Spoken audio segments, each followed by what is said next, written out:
The number of people who are single and unmarried is rising every single year. There are more single people than ever before. 2/3 of men 18 to 30 are single. By 2030, 45% of working women ages 25 to 45 will be non-married, no kids, single. Many are saying that people just have too high of expectations. Should people lower their standards in order to find someone? Or should they keep their standards high and take the risk of potentially being single forever? Here's my advice. The first thing I think you should do is to grieve and to trust in God. Trusting God in your singleness is saying, not my will, but yours be done, O God. It's letting go of the idea of what your life was supposed to look like at this stage, and it's accepting the way that it looks right now. And in order to do that, there is a grief that comes with that, because you have to say goodbye to what you imagined your life would look like. And it doesn't mean that it won't one day look that way, but right now it doesn't. And rather than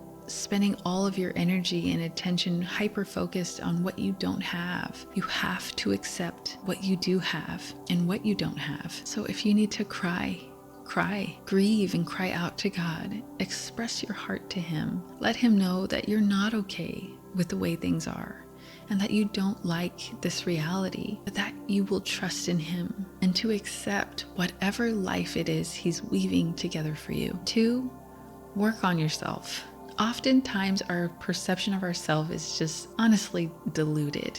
We think of ourselves far higher and far better than what we actually are. And this isn't to like bash ourselves down, but it's just to get real. Because just as you have standards about the person you hope God will bring your way one day, that person is going to have standards too. And I'm not talking about vain things like your body or the way you dress. I'm talking about your character. We all have a very long list, a never-ending list of things that we need to work on within ourselves. So through prayer, self-examination, and God's strength, work on you. And don't do it for the purpose of being someone's spouse. I hear a lot of people saying that, like, become the type of person that someone would want to marry. Do it for the purpose of His glory, not for the sake of finding someone in a relationship. Yes, that's a great byproduct, but the sole purpose in working on yourself is to be the best version of who God created you to be. So perhaps you really need to do some healing. Are you afraid of being alone? Do you feel like you'll be seen as a failure if you never find yourself in a relationship? Now is the time to prayerfully figure out why, to work to get to a place where you're not afraid to be alone, where you find true happiness on your own, and where you don't define yourself anymore by your relationship status. 3, make the most of your relationship status. You are single. There are things you can do right now that if you were married or had kids, you would not be able to do. So use this time to ask the Lord, what can I be doing right now that is unique to this season of my life? As a married person with kids, I see so much goodness in singleness. Not that I don't want my marriage or my children. It's not that. It's just I see the difference now. Now that I'm not single and my time is very tapped in pouring into my kids and my husband, there are things that I would love to do, but I'm just not able to do, and perhaps I never will be for the rest of my life. Things that I could have done when I was single, but right now in this season of life God has me in, I'm just not able to do those things. And that's why I wanted to make this video, because I don't want that to be the case for you.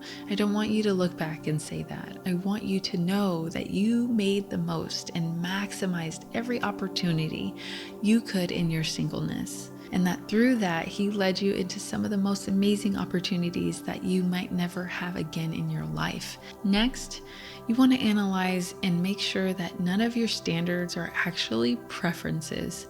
A lot of times people look past a viable and amazing potential significant other because of preferences that they've confused as standards. But preferences tend to be a bit more shallow.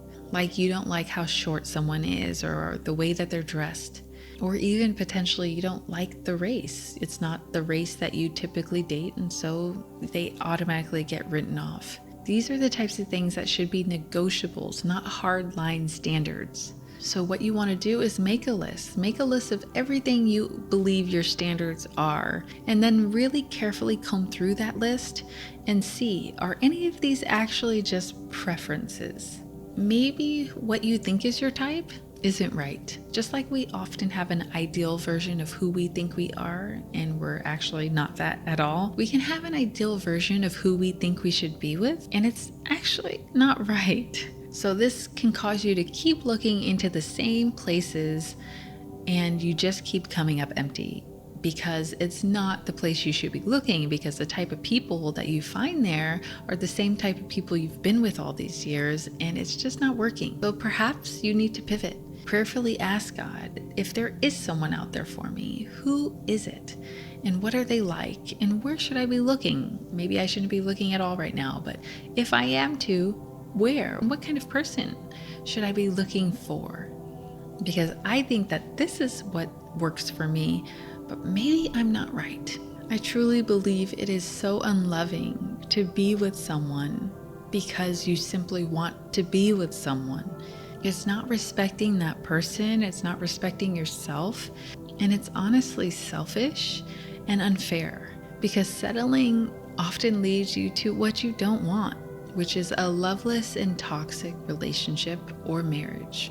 You just have to put yourself on the receiving end. Like, just imagine if someone settled for you and you were below their standards, and you are in this relationship thinking, oh, everything's great. Oh, I found someone finally, just to find out that they're just settling with you for now until they find what they really want, or they're just settling with you and they're forever with you and unhappy and feeling like they kind of missed out on what they could have had.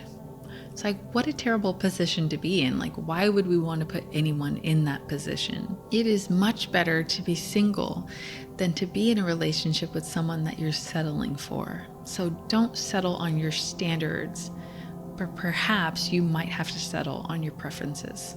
And if you do, you just have to pray and ask the Lord to help change your mind, help change your outlook on that, and to take the vanity out.